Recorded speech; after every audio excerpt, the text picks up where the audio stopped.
akwai lokacin da ya bamu kuɗi ya ce mu je mu siyo textbooks na makaranta.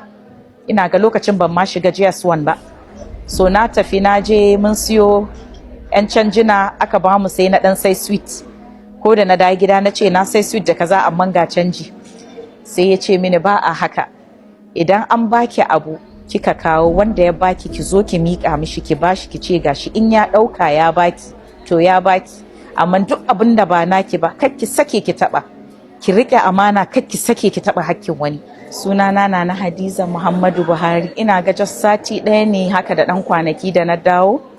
So sai kuma na ji rasuwansa.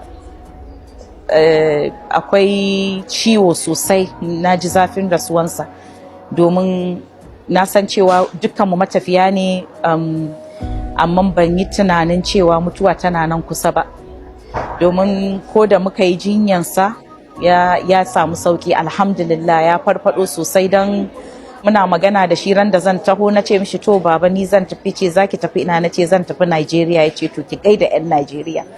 Muka yi sallama da shi to lafiya lau alhamdulillah. To kuma ana ta ce min sauki na ce to zan dawo sai in koma.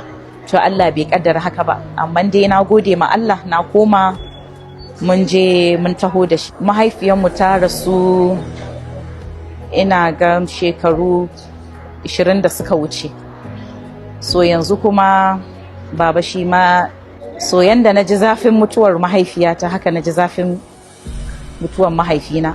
Na san cewa mu manya ne mu ma da 'ya'yanmu, amma haka dai ina ganin still ina ma kaina kallon mareniya. Allah da 'yan Najeriya sun zama marayu, balantana mutane masoyansa na arewaci da kudancin Najeriya ga baki daya.